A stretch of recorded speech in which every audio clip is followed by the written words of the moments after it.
Hi there, this is Mr. Evans with a video on outsourcing, and it's in this section here looking at how to manage supply to match demand.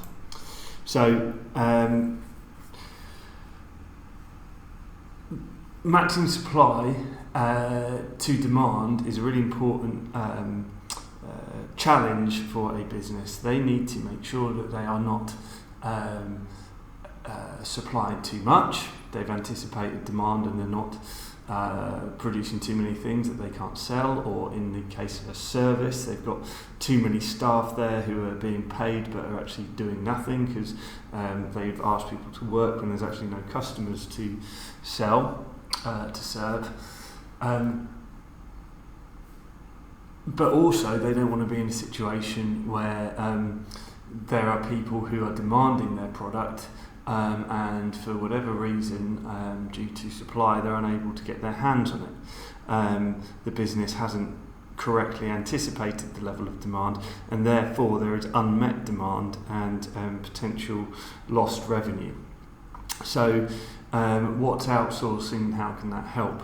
Outsourcing is when a business uses an external organisation to complete part of or all of an activity in the production process.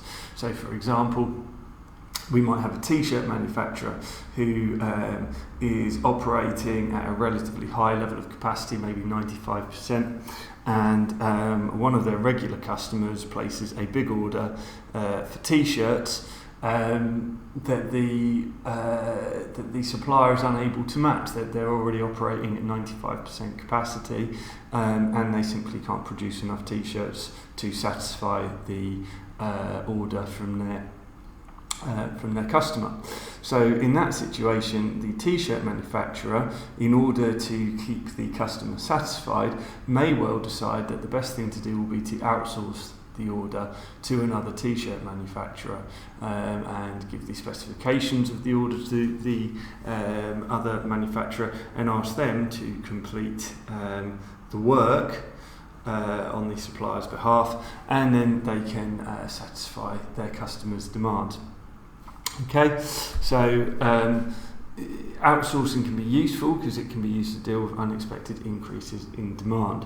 Another form of outsourcing occurs, and it's called subcontracting, where an organisation will employ an outside agency to do something within the business that's important for the production process. So say cleaning, in schools a lot, catering is another example. In schools and in the public sector quite a lot, schools their expertise is providing education. Hospitals are better at curing people, and therefore these organisations, in order to streamline and save money and focus on what they're good at, will outsource some activities, so that it's not the employees of the school who are cleaning, it's the employees of an outside cleaning agency who specialise in cleaning that undertake that activity. So it can also allow an organisation to focus on a particular part of the production process, i.e. making things, while other important activities are outsourced to experts in that particular field. Okay, that would be known as subcontracting, but it's basically all the same thing. Outsourcing, getting an external organisation to complete all or part of an activity in the production process. So the benefits of outsourcing: it allows a business to increase production levels beyond their capacity, meet non-standard orders and unanticipated changes in demand. And it can also allow a business to focus on their core area of competence. So say, for example, you are a computer chip manufacturer,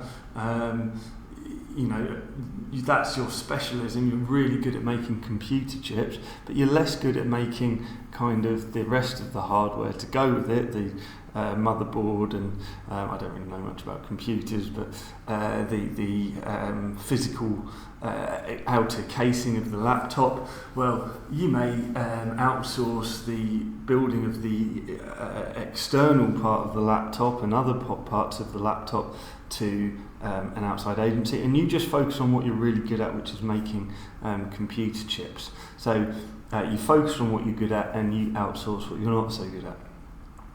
And I've mentioned non-standard orders, making sure that you are matching the demand. So what are the problems with outsourcing? Well, obviously, if you're relying on an outside agency, you don't know what quality they're going to be producing at, and it's going to be difficult for you to monitor the quality of that product. Going back to our t-shirt example, will the t-shirts be up to the standards that you would make them, and if they're not, then what's the consequence of that? You're reliant on an external provider, and that can bring issues around making sure the delivery is on time, etc. The other manufacturer may charge a higher price. You may actually make a loss on the order. One of my friends works in a company where they provide kind of power solutions and air conditioning to outside events. And now then I was on the other end of a phone conversation, I'm just listening to one end of it, where one of their clients had contacted them and asked them to cater for a particular event which they didn't have the capacity to do, and the conversation was, well, we want to keep this customer satisfied, basically.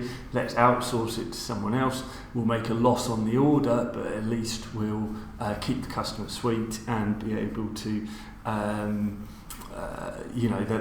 they'll use us in the future rather than going elsewhere. However, doing that may mean that you lose some trade secrets, which I've just noticed I've spelled incorrectly. But if you are asking people to do something for you, it may mean that you end up having to reveal some of your production process, which then your rivals may well know. Okay, so outsourcing is something that you would do in order to temporarily match demand, or to allow you to focus on something that you're really good at and get rid of any activities that you're less efficient at completing.